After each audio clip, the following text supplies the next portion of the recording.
LED cube, part 2, the physical build.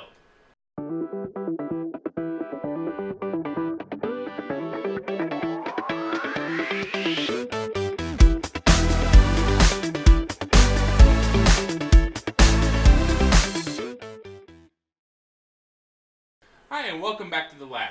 Today we're going to be looking at building the physical structure of the LED cube. This is one of the most tedious projects I've ever done, and we're about to do one of the most tedious steps. It is very, very important to take your time with this, as how much time and how much effort you put into this particular step will dictate the quality of the cube at the other end. We're going to take a look at building a jig that will help us assemble the layers. We'll take a look at bending the leads of the LEDs. We'll take a look at straightening wire for supports and adding the supports to that. And when we are done this entire process, we will have a completed layer. The next video, which will technically be part 2B, simply because I realized how much time each of these videos is going to take, will be the assembly of the vertical structure, adding the layers together and forming the cube. So join me down at the bench, and we'll go through making the template and all of the steps needed to produce the layers of these cubes. Alright, so what we have here is the stuff we're going to need in order to build our template for laying out the physical structure of the LEDs in the cube. I'm using a piece of foam core board. This is easily acquired from the dollar store. A giant sheet of it is $1.50. It has beautiful surface to it. Right, and will work perfect for our needs. Okay, so the tools that we're going to need today, I'm using a digital micrometer, a ruler, and a pencil. Don't make the same mistake I did. If you're working in metric units, have a metric ruler. Okay, so when we discussed how we were going to do this project, we decided that we were going to do 25 millimeter distance between the LEDs in all three axes. Okay, so I'm just going to go ahead and take this digital micrometer. Okay, so as I said before I had that battery incident, take the digital micrometer and tighten it down a little bit so I get some resistance on the wheel, and I'm just going to roll this back to 25 millimeters. 25.04 it is. Okay. So the next step we're going to do, we obviously have a much bigger piece of foam core than we need for this template. So what I'm going to do is I'm going to take my ruler and I'm going to go on one of the factory edges, and I'm going to line up the edge of the ruler with the factory edge just to try and get it straight. Like so. Take my pencil, and we're just going to do a line right down the outside.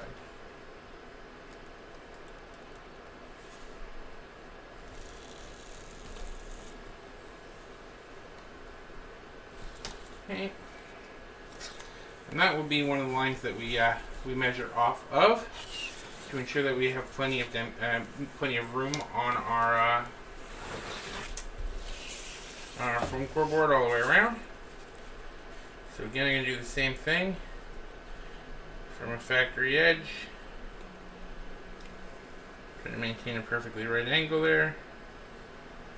And we'll go like this.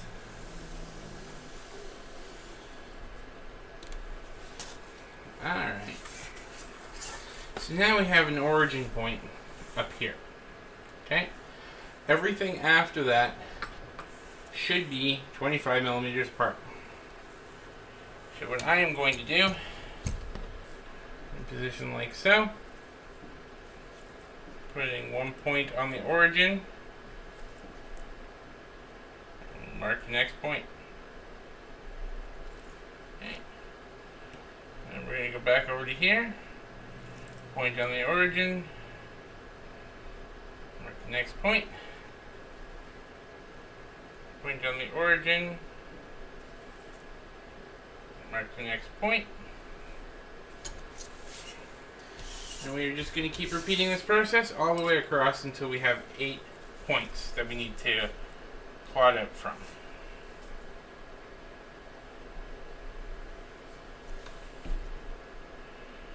Yeah, and this is one of those moments in this project where you might be tempted to just kind of willy-nilly throw things together.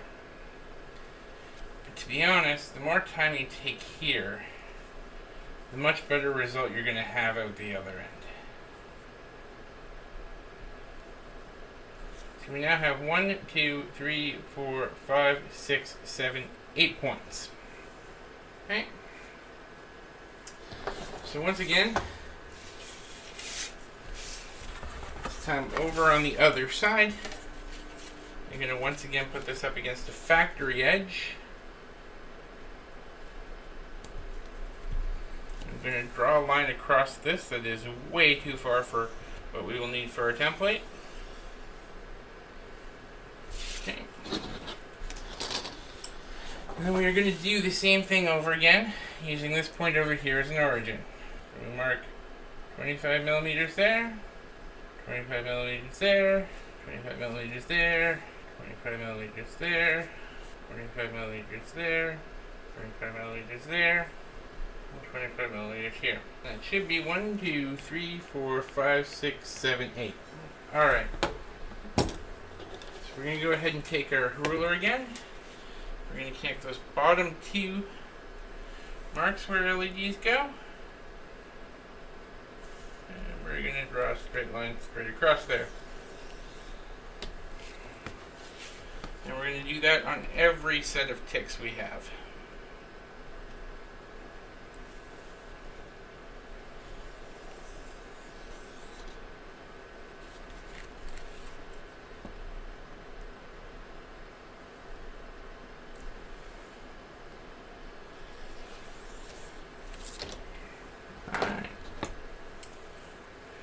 One thing I'm going to do now is actually go in here with the digital calipers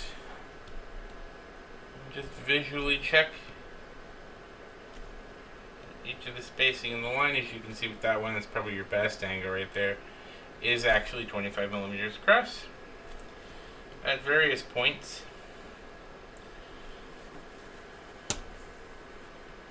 Just to be sure that everything's perfect. Okay, so now we're going to do the same thing we did with the first two lines, with the lines going in the other way.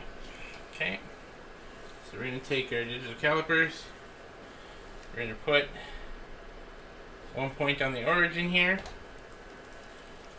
and we're going to go ahead and mark that, and we're going to put our first point on that mark, move over, first point on that mark, move over, and we're just going to kind of rinse and repeat. 8. Okay. Then we're going to do the same thing on this side, starting from this origin over here. 1,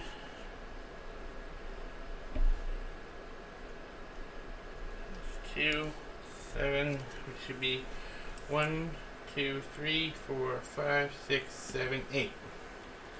Alright. So as you saw me do with the other ones, go ahead and just connect the dots. Alright. So now we should be a perfectly symmetrical grid. I'm just going to go ahead and clear differentiation here as to where the grid ends by using an eraser to take out some of these lines. This eraser really sucks. So we have an 8x8 grid here. Obviously, the way that it stands right now, we can't really insert LEDs into it. We need holes on the grid points is what we need. So, what I am going to use to make the holes is a small Phillips screwdriver. Seems kind of weird, but trust me, it works. The other thing I like to do to ensure some symmetry is I like to line up the lines on the cross of the Phillips screwdriver with the order of the hole. So, for example, this one here, I'm going to have one piece pointed towards me, the other piece pointed on the other line, and we're just going to push down until it snaps.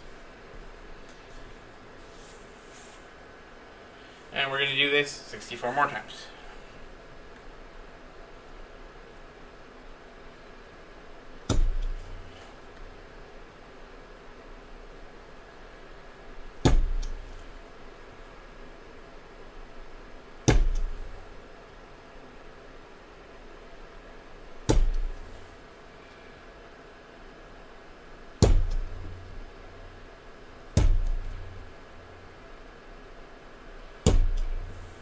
Alright, so as you can see, there's really no way to be absolutely precise with this, but as long as you get within half a millimeter, everything should be fine at the other end. Now, if we take one of our LEDs, which I will show you how to bend into this form in a couple minutes, you'll find that if you just insert it into the hole is big enough to just hold it perfectly. Of course, just like any baking show, it doesn't really work that way, does it? There we go. The hole holds it nice and snugly, but loose enough that it can be removed quite easily. And like any other good cooking show, I have one prepared in advance. This is the template that we have been using, or I have been using anyway, up to this point. And we'll go ahead and put this LED back in place. And this is what we will be using moving forward. It's built exactly the same way as the other one. So let's start looking at what we need to do to these LEDs in order to get them into this shape and get them ready for soldering. Alright, so now that we've shown you how to make the template for properly spacing these LEDs, let's take a look at the LEDs themselves, since we need to do some modifications to them. For this part, generally all I need is a pair of side cutters and the LEDs. So if we take a look at the LEDs themselves, I don't know how well you're going to be able to see this. We're going to try to get it focused for you. There are two blades inside of a plastic sheath and two pins that come off of the LEDs. One noticeably longer than the other. The one that is longer than the other is the anode. The other one is the cathode. Okay? So we're making common anode layers here. We're going to take the longer LED, or LED leg, and we're just going to bend it 90 degrees out. Okay? Very much like this. Okay? And we're going to rotate 90 degrees, and we're going to bend the short leg out the other way.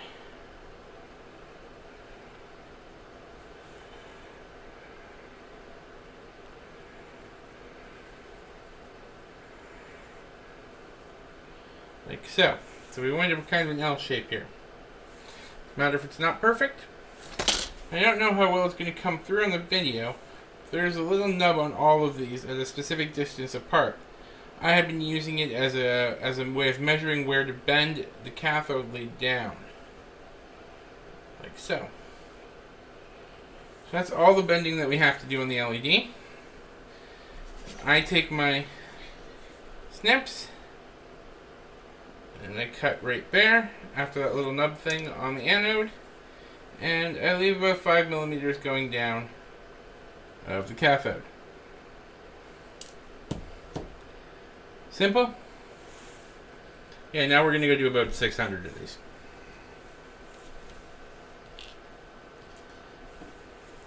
So one more time, just to be sure, take the long lead, bend that one away from myself.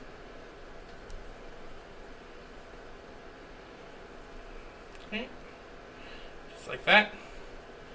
And I bend the shorter lead 90 degrees away from the longer lead to produce that L shape that we were talking about. Okay. And I find about 5 millimeters out where that little, I don't even know what that is, but it's on every single one of them. About 5 millimeters out though. We're going to go ahead and bend down on the cathode. Okay. And then we're just going to trim.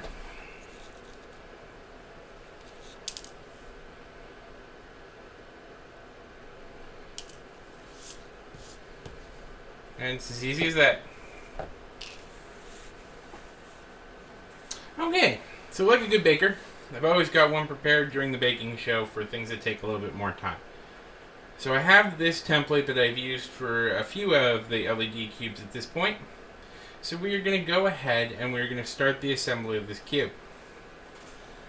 First thing I'm going to do is I'm going to turn this soldering iron up a bit, because last time it was on I was doing the review video for it, and apparently I set it to 290 degrees, which just isn't going to work for me. Okay, so we've got the soldering iron, we've got my brass sponge, we've got solder, which is always handy when you have a soldering iron, we've got this silvered copper wire, we've got some paper towel. Why, you'll find out in a minute.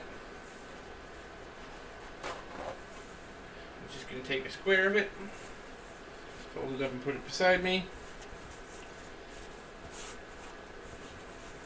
And like anyone who's any good at soldering, I have my flux paste, which I use mainly for cleaning the tip of the soldering iron. And this is just the square of the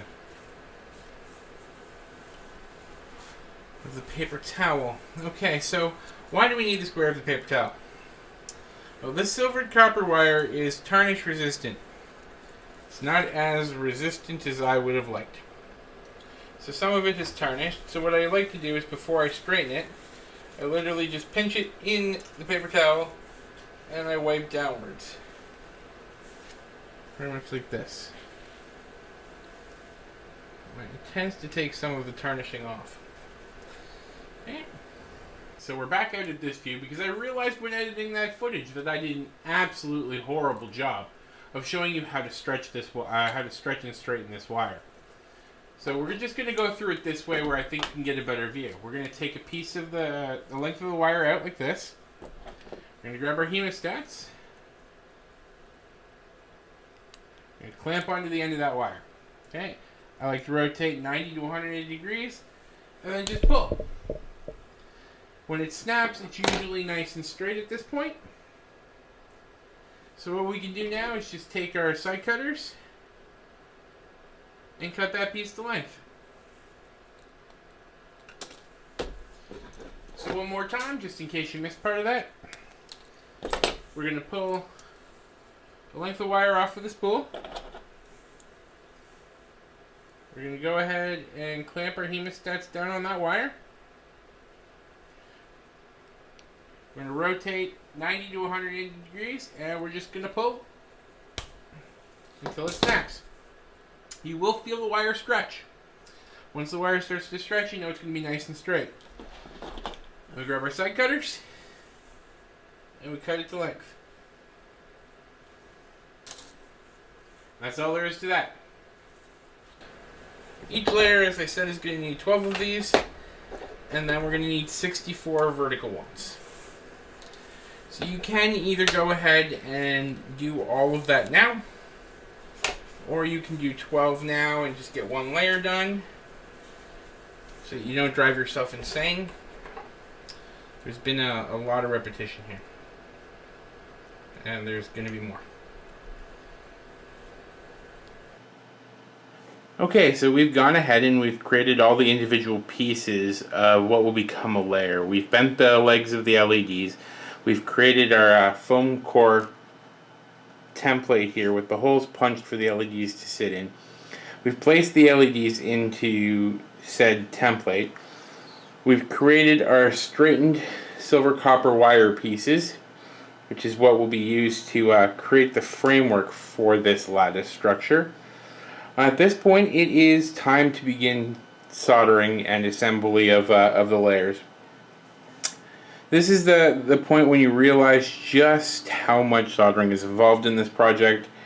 Probably at least a good 2 or 3 days.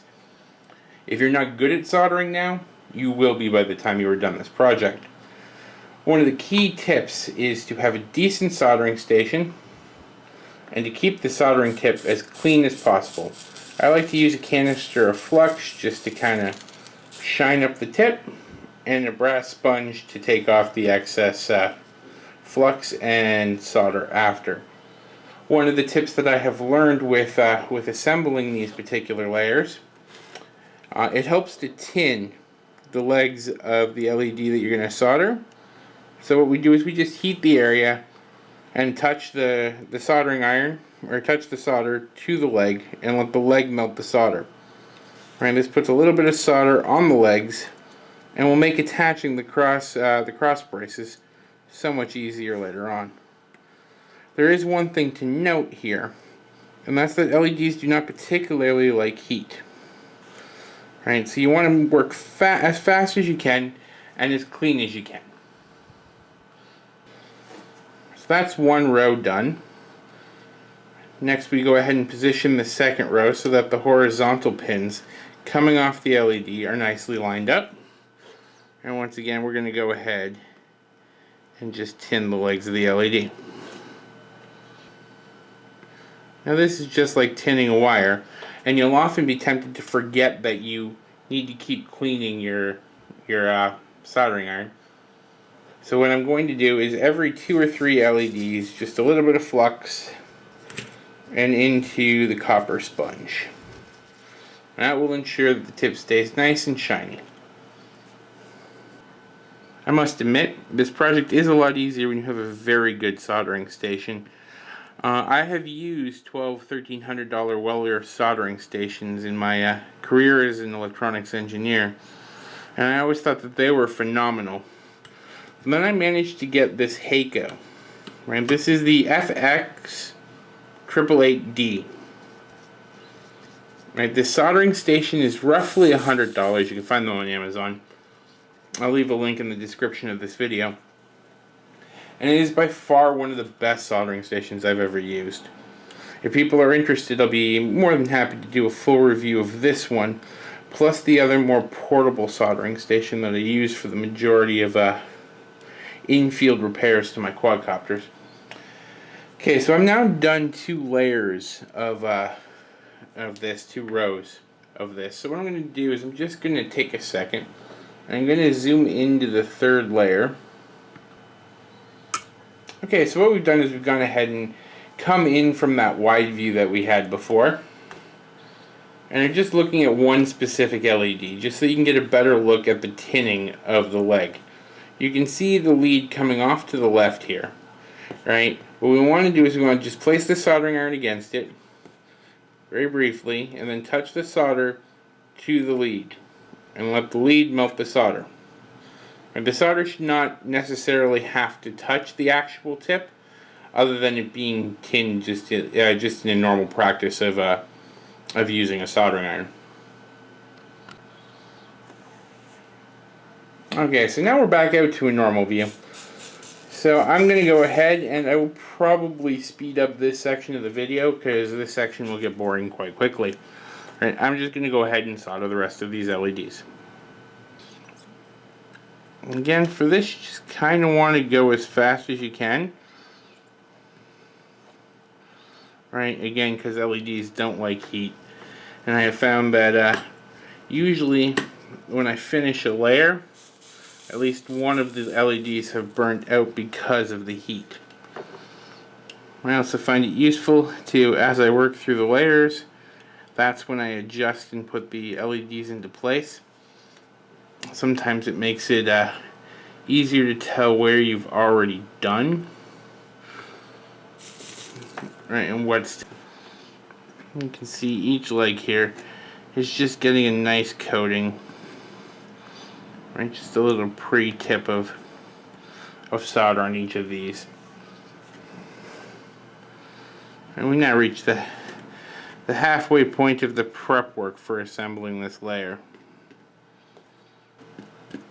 This is one of those times where you'll think it'd be great just to, power through as much as you possibly can and just, get through it as quickly as you can. But this whole section really of setting up the template, soldering in the brace wires, right, and soldering in the other direction wires really does greatly affect the outcome of your cube. Right, how symmetrical it looks and how well it just flows and fits together. So it is very important that you take your time at this moment And just be patient with each step, making sure everything is as close to perfect as you can get it as you can go. Okay, so once you've gotten all of the LED legs tinned, right, all of them for the most part facing into the right direction.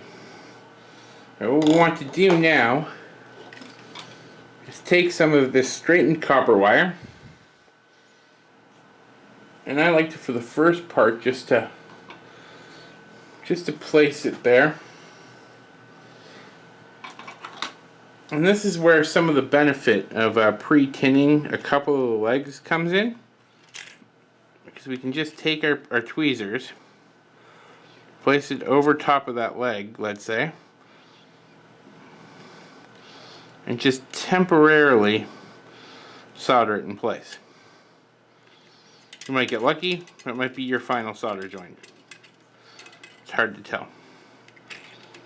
Right, but because the legs of the LEDs are tinned, we technically do not need to add more solder. In fact, doing so is usually kind of a negative net effect, right? Because the more solder you put in this joint, it just becomes a giant blob of solder, and that becomes very visible in the end. This is kind of doubly true for these particular outside LEDs, because we're working on the outside row. These will be the LEDs that are easily visible on the edge of the cube. So again, a little bit of work at this point, taking a little bit of time to make sure everything is as close to perfect as it can be, right, will greatly affect how the cube looks when it's finished. Now, that's not to say that, you know, every little mistake you make is going to just be a glaring mistake at the end. That's just not the case, to be honest. Right? But, and chances are the mistakes you do make, only you will know are there. Everybody else will just think that this is an awesome light show. And tweezers are really the exact right tool for this job.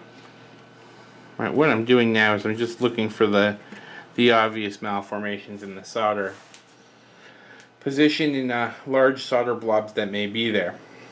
So that's one of these rows combined and done. 7 more to go, and then 4 more parallel braces to make a layer. You can go ahead and probably pause the video and jump ahead till all of the horizontal braces are done, since it's going to be a bunch of the same thing over and over and over again. Right, and we'll be back shortly. I have a policy where I really do not like to just copy something other people have already done. If I'm not expanding upon it, then I'm not making it any better, and I'm not really adding anything to the community.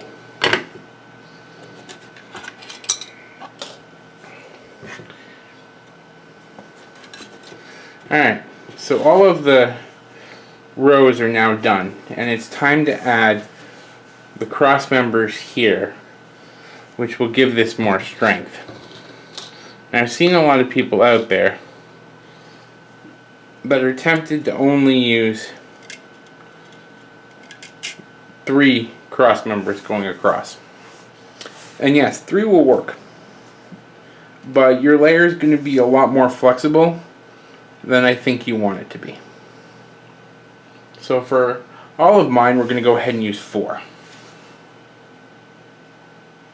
This is one of those times where pre-tinning really isn't possible, and you're going to have to be quick, because where we put several of these is the same spot where the other cross member connects to an LED. So if we're not careful, we're going to wind up disconnecting the LED under. And it's always worth checking your work.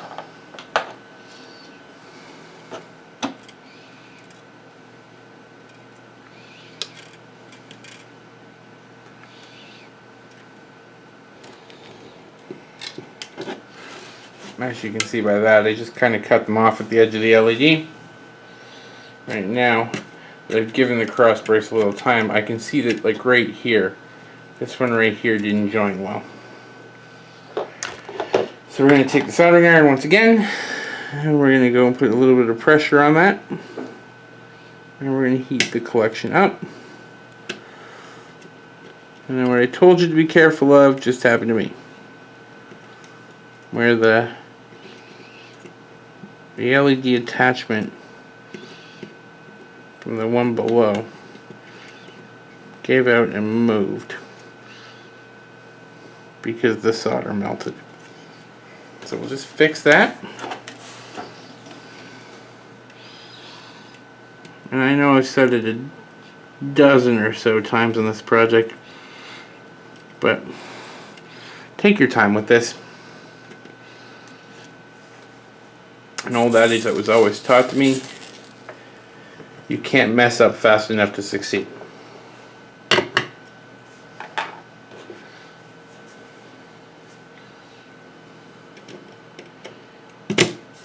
There really is no way around it. This is going to be a fairly long process. So I'm just going to go ahead and power through the rest of these support braces. And as I said, I like the idea of using 4 on mine.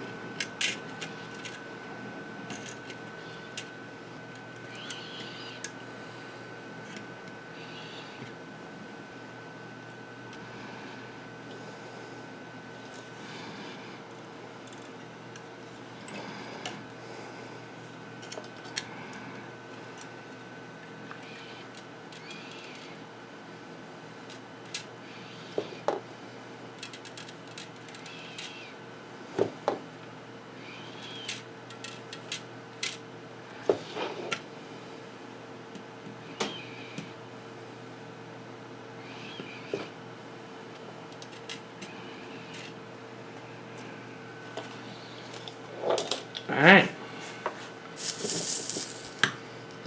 let's just mechanically verify those connections, and then we'll go, we'll trim these leads, go grab a power supply, and verify that all the LEDs survived this, this storm.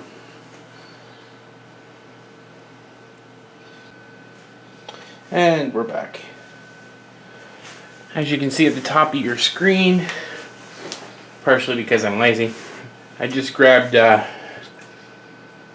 breadboard here and my breadboard power supply.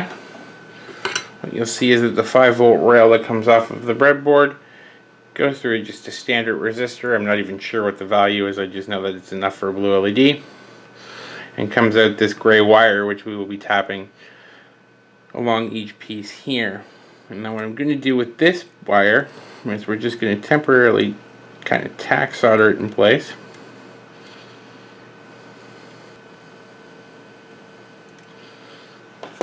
And that will provide the 5 volts along this entire rail.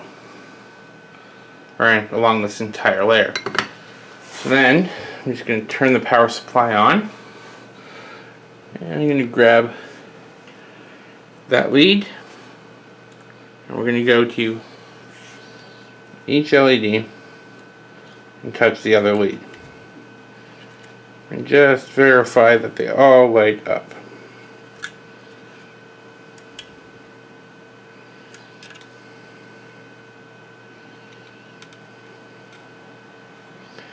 This may seem like overkill. I know we've tested these LEDs before we bent the legs. We tested the LEDs when we were cutting the legs.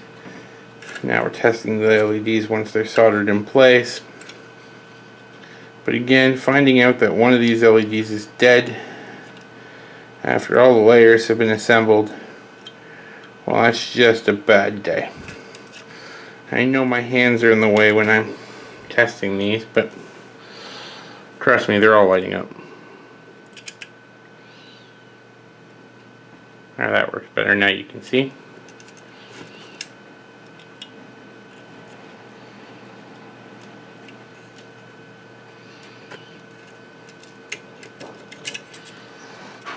right? Every now and then that seems to happen to me. So let's go ahead and put that in there.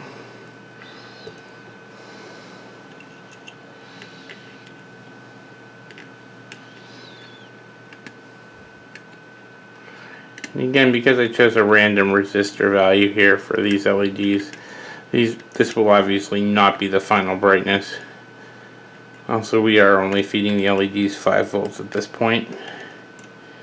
I'm still doing the math on how much voltage and current I actually want to send the layer, and how I can ensure that if we have all 64 of these LEDs lit up, that each of them are the same brightness as if only one had been lit up. It is kind of a trap for new players that several of the other people who have built these cubes have fallen into, and I'm hoping we can avoid. Okay, so now we've tested all the LEDs in this layer, and it's time to start extracting this particular layer from the template. What I like to do is just start in one corner, because you get to see things like that. You realize that a solder joint you think worked didn't. Okay, that joint is now nice and tight. This may happen on several layers. And again, this entire process, as I said, from beginning to end, is really a lot to do with patience. And we're just going to peel this out of the template. Very much like you're peeling a large sticker.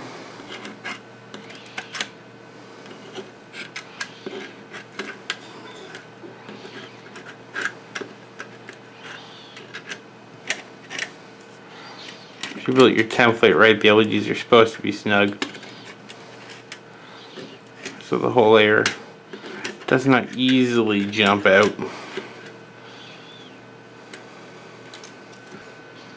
We can continue with the layer extraction, very much along the same lines we've been doing for the other parts.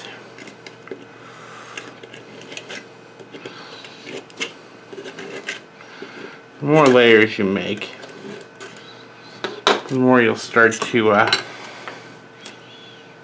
learn which particular LEDs are gonna have issues sticking properly, or overly sticking into the template. And you learn to be a little more ginger around those particular ones. And the more that you make also, the more worn the holes around where the LEDs go are going to be, and the easier they're going to start to come out.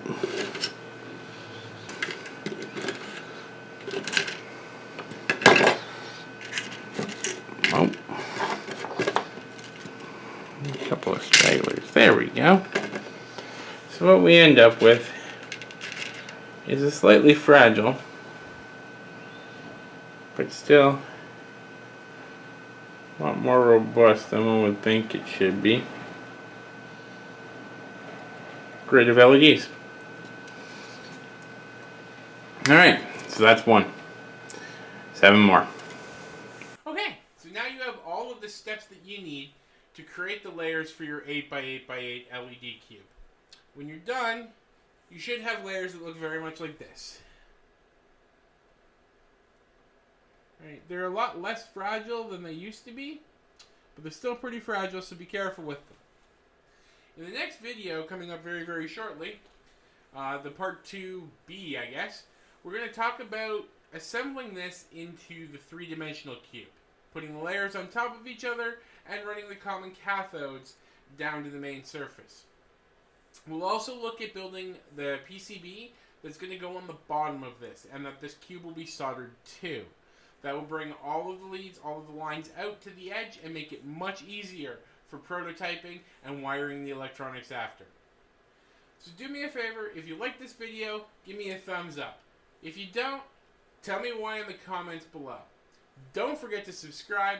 There is that little bell icon beside the subscribe button. That will ensure that you get notified of every video I post. Thank you for joining me in the lab, and I hope you learned something today.